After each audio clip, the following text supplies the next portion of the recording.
Hello, friends, and welcome to Star Tears. Today, we honor the lives of 6 remarkable people who passed away on September 10th, 2025. Every life has a story. Every story has an impact. And the people we remember today influenced politics, art, sports, music, literature, and television. In this episode, we will take a closer look at 6 extraordinary individuals, exploring not only their achievements, but also the journeys that shaped them, the challenges they overcame, and the legacy they leave behind. Life is fleeting, but stories remain. Let's begin with the first of these 6 unforgettable lives. Charlie Kirk.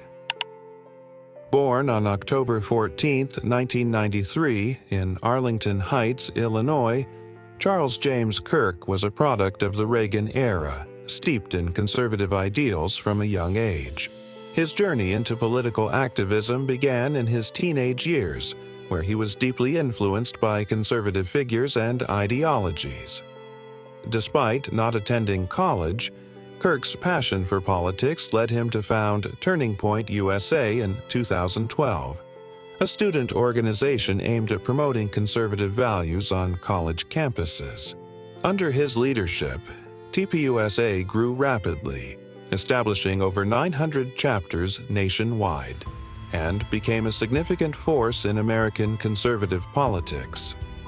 Kirk's organization was known for its aggressive campaigns against what it perceived as liberal bias in academia, including initiatives like the Professor Watch List. Even though America's Constitution explicitly forbids racial discrimination, our government ordered people to do it anyway. Beyond campus activism, Kirk expanded his influence through media. He hosted a popular podcast, The Charlie Kirk Show, and appeared regularly on conservative news outlets, becoming a prominent voice in the MAGA movement.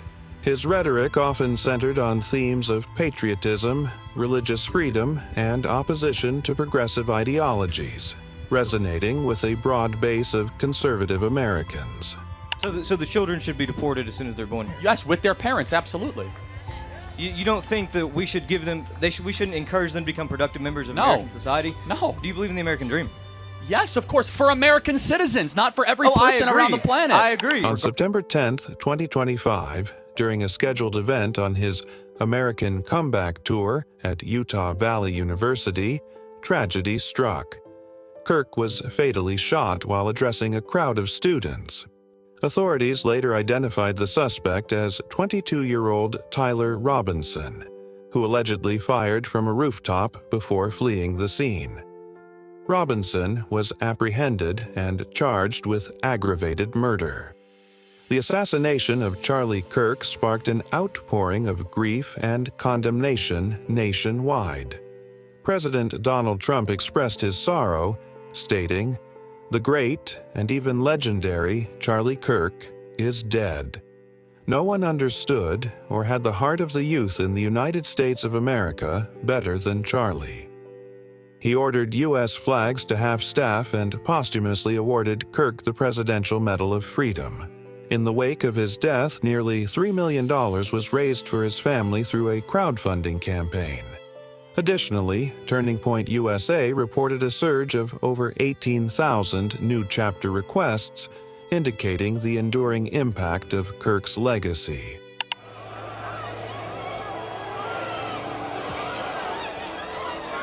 Erica Kirk, Charlie's wife, publicly addressed the tragedy, expressing gratitude for the support from law enforcement and political allies. She shared a poignant moment with their 3-year-old daughter, telling her that Charlie was on a work trip with Jesus. Despite the devastating loss, Erica vowed to continue her husband's mission, including the continuation of the American Comeback Tour. Charlie Kirk's legacy is a subject of debate. Supporters view him as a champion of conservative values and free speech, while critics argue that his confrontational style and rhetoric contributed to the polarization of American politics. His death has intensified discussions about political violence and the state of discourse in the United States. Some see it as a tragic escalation in the culture wars, while others view it as a martyrdom for the cause of conservative activism. As the nation reflects on the life and legacy of Charlie Kirk, one thing is clear. His impact on American politics and conservative activism will not be forgotten. Whether viewed as a hero or a controversial figure, his story serves as a poignant reminder of the deep divisions and passions that define the current political landscape. Per Mattson. On September 12, 2025, the Swedish theater world mourned the loss of one of its most distinguished actors, Per Mattson, who passed away at the age of 77 after prolonged illness. Born on July 22, 1948, in Västerås, Sweden, Per Bernt Roland Mattson began his journey in the world of theater through amateur productions in his hometown. He pursued formal training at the Scenskolan in Stockholm from 1967 to 1970, honing his craft before embarking on a professional career. In 1972, Mattson joined Sweden's prestigious Royal Dramatic Theatre, known as Dramaten, where he would become a cornerstone of its modern history. His tenure there spanned decades, marked by numerous acclaimed performances. Notably, he portrayed David in the 1983 production of Natten är dagens mor, The Night is the Mother of the Day, a role that earned him the Svenska Dagbladet's Thalia Prize. Beyond the stage, Mattson's talent graced the silver screen and television. He appeared in Ingmar Bergman's Fanny and Alexander, portraying an actor in the family theater troupe.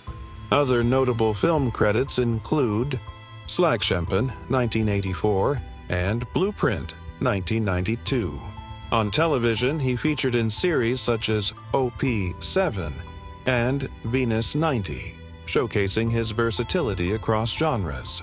Mattson's contributions to Swedish theater were recognized with several prestigious awards. In 2015, he was honored with the O'Neill Prize for his exceptional work on stage. Earlier, in 2014, he received the Gun Wågren Scholarship, further cementing his status as a luminary in Swedish performing arts. Per Mattson's passing leaves a profound void in the Swedish theater community. Dramaten's artistic director, Mattias Andersson, expressed deep sorrow, stating, "He leaves a great void behind him in Dramaten's modern history." Per Mattson's legacy endures through his remarkable body of work, inspiring future generations of actors and theater enthusiasts. His dedication to the craft and his profound impact on Swedish theater will not be forgotten. If you require additional details or adjustments to this script, feel free to ask. Roy Parnell. Roy Parnell was born on October 8, 1943, in Birkenhead, a town just across the River Mersey from Liverpool. Growing up during the final years of World War II and the hardship that followed, football was more than just a pastime. It was an escape. For Roy, the game quickly became a calling. From street football to youth leagues, his defensive instincts and tireless work ethic caught the attention of local scouts. In 1961, at just 17, he signed with Everton Football Club, marking the start of a professional journey that would span more than a decade.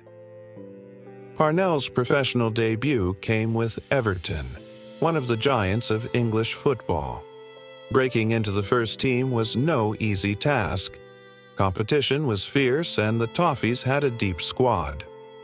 Roy made 3 league appearances between 1961 and 1964. While he didn't become a household name at Goodison Park, his time there laid the foundation for the player he was destined to become. In 1964, Roy Parnell made the move that would define his career. He joined Tranmere Rovers, a club deeply rooted in Merseyside pride. Over the next 3 years, he became a regular fixture in the squad, making 105 league appearances and even scoring 2 goals, a rarity for a right back. At Tranmere, Parnell earned the nickname Pancho among teammates and fans. Known for his consistency, solid tackling, and calmness under pressure, he was the kind of player managers could rely on week in and week out. Supporters valued his dedication to the badge and his no-nonsense approach to defending. In 1967, Parnell continued his professional journey by joining Bury. There, he made 97 league appearances and scored 2 goals. Just as he had at Tranmere, Roy became known as a dependable defender, not flashy but essential. His steady presence helped stabilize the back line through challenging seasons.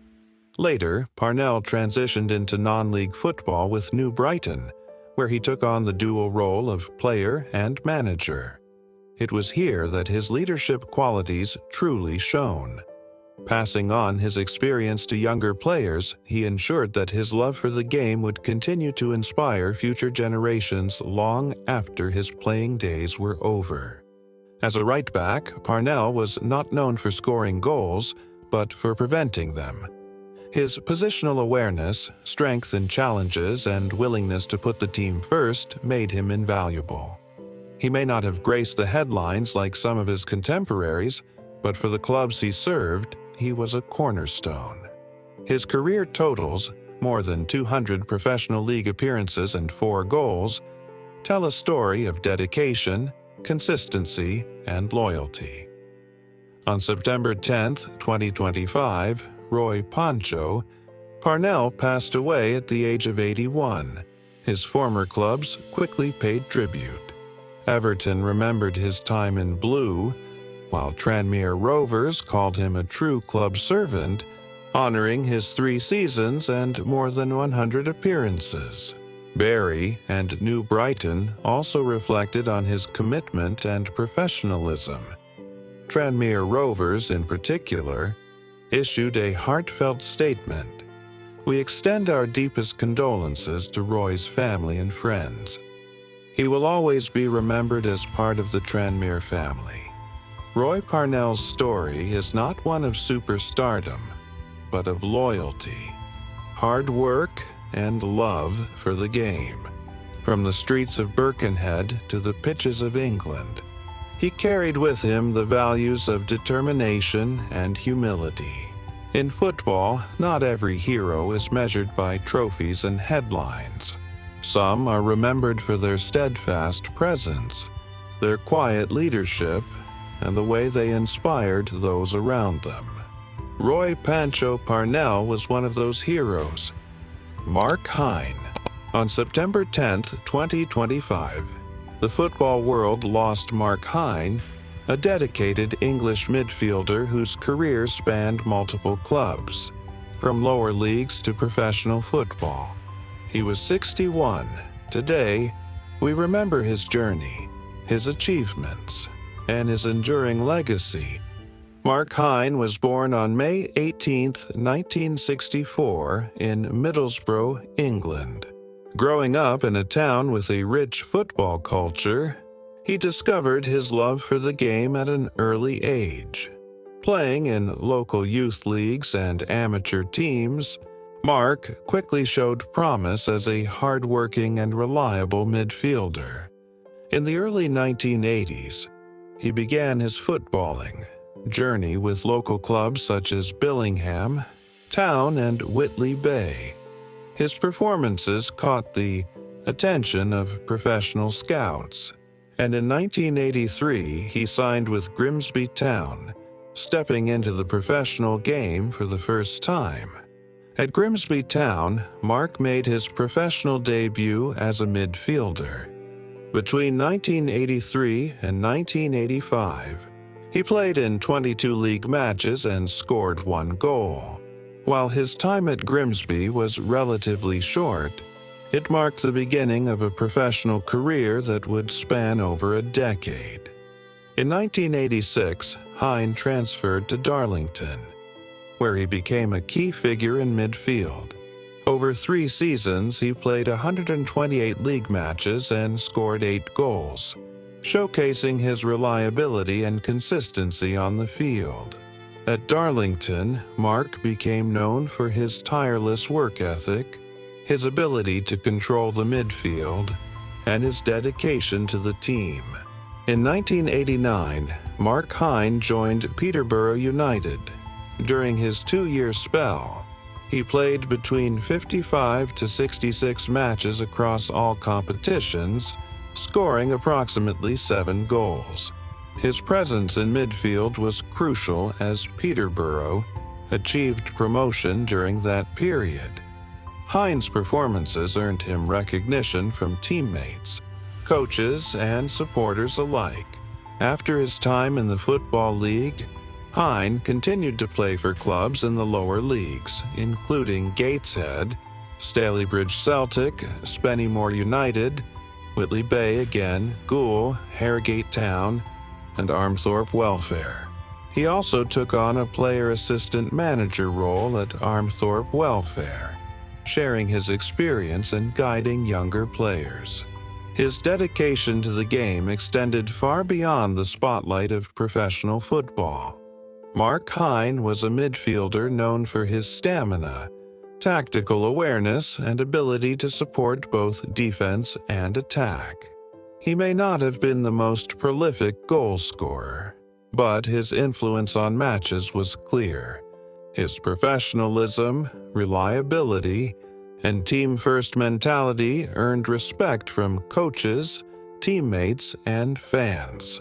He also represented the England C team, which showcases top players from non-league football, highlighting his recognition at a national level despite playing outside the fully professional leagues. Bruce Dumont.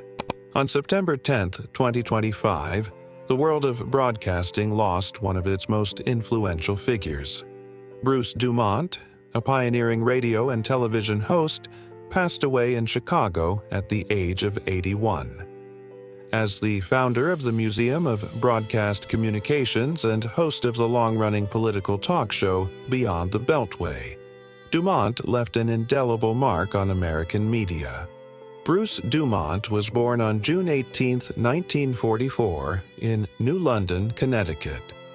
From an early age, he displayed a keen interest in communications and media. In the 1960s, he began his career in broadcasting, working as a producer at Chicago's WGN radio station.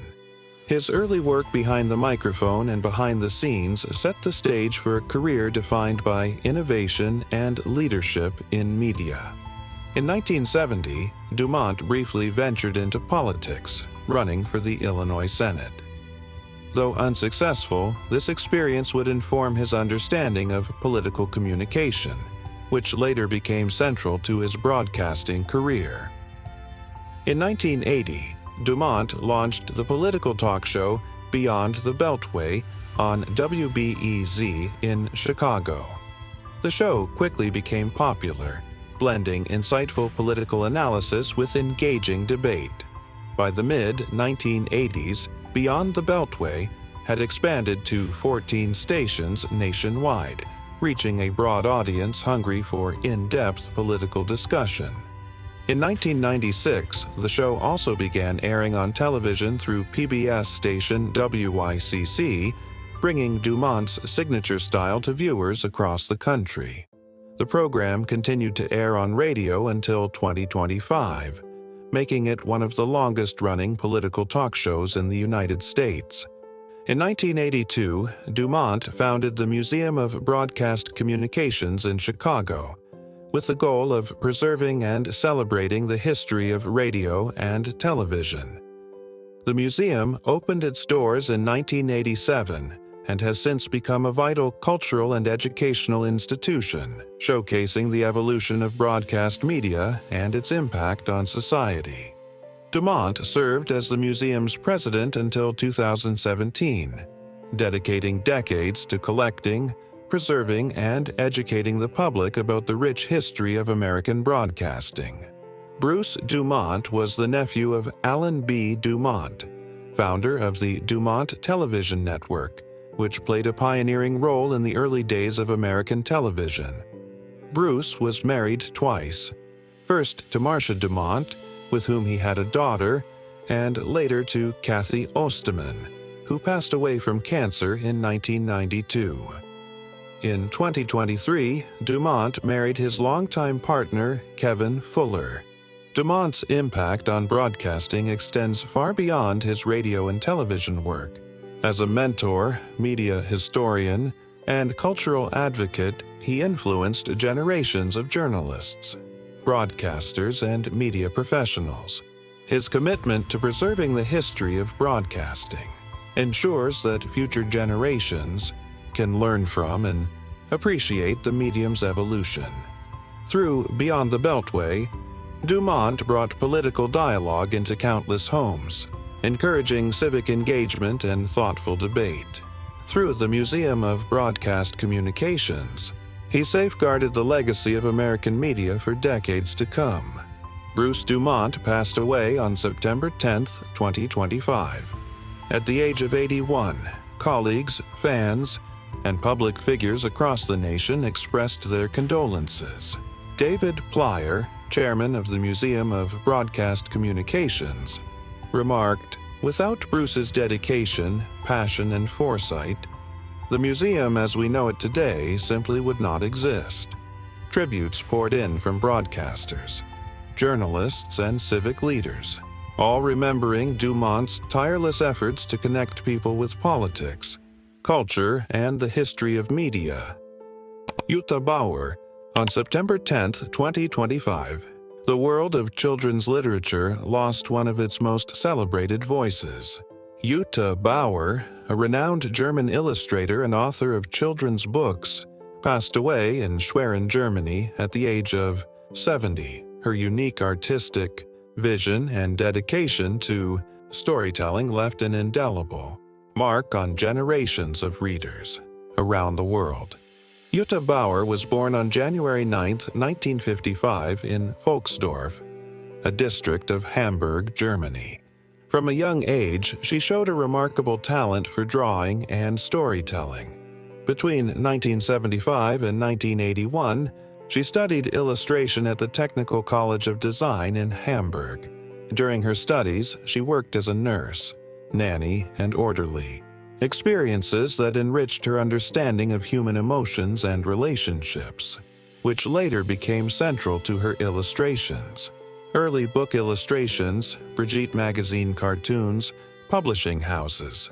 After completing her education, Bauer became a member of the Hamburg Illustrators group in 1980 and began publishing illustrated books in 1981. She also worked as a cartoonist for the women's magazine Brigitte. Over the decades, Bauer created works that resonated with both children and adults, blending emotional depth with visual clarity.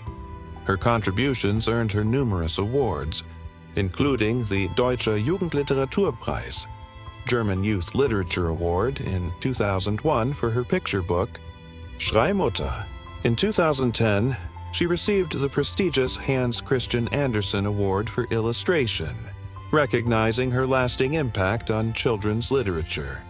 Bauer was celebrated for her distinctive artistic style, marked by expressive line work, vibrant colors, and the ability to convey complex emotions through seemingly simple illustrations. She believed that true art must reflect the artist's emotions, stating, "One only draws cold work if one doesn't have one's feelings in it." Her work consistently taught young readers empathy, imagination, and emotional awareness. Beyond her books, Bauer was a dedicated educator. She taught illustration at institutions including the Bauhaus University in Weimar and the Hamburg University of Applied Sciences. She also led workshops worldwide, inspiring a new generation of illustrators and nurturing creativity across cultures. Jutta Bauer passed away unexpectedly on September 10, 2025, in Schwerin, Germany, at the age of 70, due to complications from an allergic reaction. Her death was widely mourned in the literary and artistic communities. Colleagues, students, and readers celebrated her contributions, noting that she had transformed the world of children's literature through her heartfelt illustrations and storytelling. Bauer's books, including Schreimutter, Grandpa's Angel, The Queen of Colors, and Selma, have been translated into multiple languages, touching the hearts of readers worldwide. Her influence continues to inspire artists, educators, and readers, ensuring that her vision of empathy, imagination, and emotional storytelling endures. Jutta Bauer's life and work remind us that illustrations are more than pictures. They are windows into the soul. Her passion, creativity, and humanity have left a legacy that will inspire generations to come. The world of children's literature is brighter, richer, and more compassionate because of her extraordinary contributions.